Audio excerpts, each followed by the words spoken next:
نے ایسی تربیت کا جوہر نہیں دیکھا ہے جو سیدہ فاطمہ کے گھر میں پلنے والے بچوں میں تربیت کا رنگ نظر آیا کہ انہوں نے اپنا خون دے دیا لیکن دین کی آن پہ آنچ نہیں آنے دی۔ تو ان کی زندگی ہمارے لیے، ہماری مخدرات اسلام کے لیے، بہنوں بیٹی اور ماؤں کے لیے کامل اکمل نمونہ ہے۔ میری بہن، میری بیٹی، تو مغرب کی ٹینو نہیں ہے، تو مشرق کی بیٹی ہے۔ تو کوئی دیا نہیں ہے کہ جس کو جو چاہے اٹھا کے لے جائے۔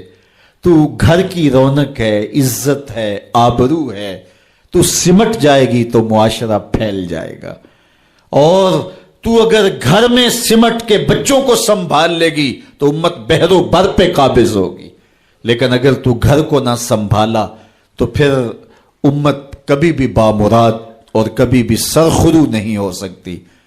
اگر پندے سے درویش پذیری، ہزار امت بمیرت تو نہ میری، بطول باش و پنہا شو ازیں اثر کہ در آغوش شبیر بگیری۔ اقبال کہتا ہے کہ اے امت مسلمہ میری ایک بات مان لے، ہزار امت مر جائے گی، امت مسلمہ تجھے موت نہیں آ سکتی۔ اور وہ کیا ہے؟ اللہ اکبر، بطول باش، قوم کی بہن سے، بیٹی سے، ماں سے مخاطب ہو کے اقبال بولتے ہیں بطول باش، بطول بن جا، وہ پنہا شو ازیں اثر، اور زمانے کی آنکھ سے پوشیدہ ہو جا، پھر در آغوش تو شبیر بگیری، پھر تیری آغوش میں بھی حسین ابن علی کے جانشین پرورش پائیں گے۔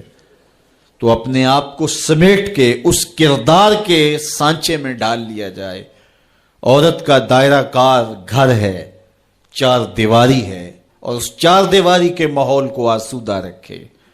وہ باہر نکل کر کے جو ہے وہ گھر کی ذمہ داریوں سے دستبردار نہ ہو۔ یہ ذمہ داریاں مرد کی ہیں کہ وہ باہر نکلے اور ضروریات کو فراہم کرے۔ عورت کی ذمہ داری چار دیواری کی ہے، اس چار دیواری کو رونق بخشے اور تربیت پر نئی نسل کو بہتر بنانے کے لیے اپنی ساری صلاحیتیں صرف کر دے۔ ساری زندگی میں ایک اس کا بچہ بھی اگر قوم کو مل گیا تو قوم کی تقدیر بدل دے گا۔ مائی راستی ہیں یا ام الخیر ہیں، انہوں نے ایک ایک بچے کی تربیت کی، آج مائیں کیوں نہیں کر سکتی؟ بابا فرید کی ماں بیٹے کے مزاج کو سمجھتی ہیں کہ یہ شکر کو بہت پسند کرتا ہے، تو شکر کی پڑیا مسلح کے نیچے رکھ دیتی ہے، اور بیٹا مسلح اٹھاتا ہے تو نیچے شکر کی پڑیا ملتی ہے، روز ڈیوٹی دیتی ہیں، اور بیٹا شوق سے نماز پڑھتا ہے، بعض میں شکر کی پڑیا بھی ملے گی۔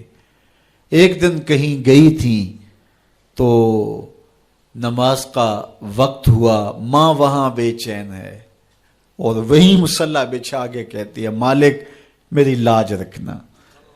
آج بیٹا مسلح اٹھائے اور اس کو شکر کی پڑیا نہیں ملے گی تو راز کھل جائے گا، تو بیٹا کہیں بدظن نہ ہو جائے۔ اس کا گمان یہ ہے کہ مالک اپنی کرم نوازیوں سے یہ پوری مجھے ڈائریکٹ دیتا ہے، درمیان میں کوئی نہیں ہے۔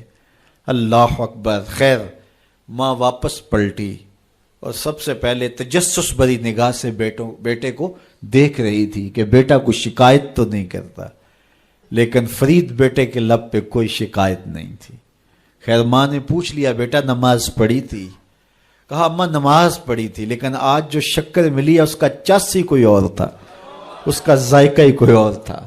تو آنکھوں سے چھم چھم آنسو برسنے لگے، مالک تو نے میری لاج رکھ لی۔ تو پھر بتایا کہ بیٹے میں تو یوں ہی پڑیا رکھتی تھی، آج مالک نے جو ہے وہ میری لاج رکھی ہے اور تیرے مسلح کے نیچے پڑیا رکھ دی، پھر فرید بنا نا۔ تو پیچھے ماں کھڑی نظر آتی ہے، حضرت غوث اعظم رضی اللہ تعالی عنہ۔ اگر غوث اعظم ہے تو ان کے جبے میں 40 دینار ماں سی رہی تھی نا، اور ساتھ نصیحت کر رہی تھی کہ بیٹا جو بھی ہو جھوٹ نہیں بولنا ہے۔ پھر ڈاکوؤں کو بتا رہے ہیں کہ 40 درہم تو میرے پاس بھی ہیں۔ تو ڈاکو کہتے ہیں عجیب کہانی ہے، بلاکو ڈاکو کو بھی پیسے بتایا کرتا ہے۔ کہا میری ماں نے کہا تھا جھوٹ نہیں بولنا، جو بھی ہو جائے لیکن جھوٹ نہیں بولوں گا۔ اب ڈاکو شرمندہ ہو کے بولتے ہیں یہ ماں سے جھوٹ نہیں بولتا، ہم رب کا حکم نہیں مانتے۔ اور یہ پہلے لوگ تھے جو حضرت غوث اعظم کے ہاتھ پہ جو ہے وہ توبہ کرنے والے تھے۔ اللہ اکبر۔ قطب الدین بختیار کاکی جب درس گاہ میں جاتے ہیں استاد پڑھاتا ہے الف لام میم ذالک الکتاب، پورا پارا سنا دیتے ہیں. دوسرے پارے کا آغاز ہوتا ہے سیقول السفہاء من الناس، بچہ سارا پارا سنا دیتا ہے. تیسرا پارا، چوتھا پارا، 14 پارے سنا دیے. کہا یہاں سے شروع کرو، سبحان الذی اسری بعبدہ. تو کہا بیٹا جس درس گاہ میں 14 پارے پڑے تھے وہیں بقیہ قرآن بھی حفظ کر لیا ہوتا. کہا استاد جی میں کسی درس گاہ میں نہیں گیا، میری ماں 14 پاروں کی حافظہ تھی، اور صبح جب اٹھتی تھی تو قرآن بھی پڑھنے لگتی اور کام کاج بھی کرتی. تو بچپن سے ہی سن سن کے ماں کی آغوش سے یہ 14 پارے یاد ہو گئے. تو مائیں اگر ایسی ہوں تو بیٹے ایسے ہوتے ہیں. اس لیے ماں کے کردار کو روشن کرنا ہوگا، ماں کے کردار کو بہتر کرنا ہوگا، اور ماؤں کے لیے کامل اکمل نمونہ سیدہ پاک سلام اللہ علیہا کا نمونہ زندگی ہے. اور ان کی زندگی کے ایک ایک پہلو سے روشنی لے کر کے، اجالا لے کر کے مخدرات اسلام کی زندگیوں میں چراغاں کیا جا سکتا ہے، اور ان کی زندگی سے ایک اچھی نسل تیار ہو سکتی ہے. کسی نے کہا تھا مجھے اچھی مائیں دے دو میں تمہیں اچھی نسل دوں گا. تو سیدہ پاک کا اسوہ ہمارے لیے یقیناً کامل اور اکمل نمونہ ہے. اللہ تعالیٰ ان کے نقوش پا کی برکتیں اور ان کے وجود سے وابستہ رحمتیں ہماری ماؤں، بہنوں اور بیٹیوں کو نصیب فرمائے. اور آج کی اس مجلس میں ہم ان کی وساطت سے اللہ کی بارگاہ میں دعا کرتے ہیں، اے اللہ حیا سوز ماحول سے اس امت کو نجات عطا کر دے، اور اس امت کو پھر عظمت پارینہ اور رفتہ عطا کر دے، اور قوم کی بیٹیوں کو اسوہ بطول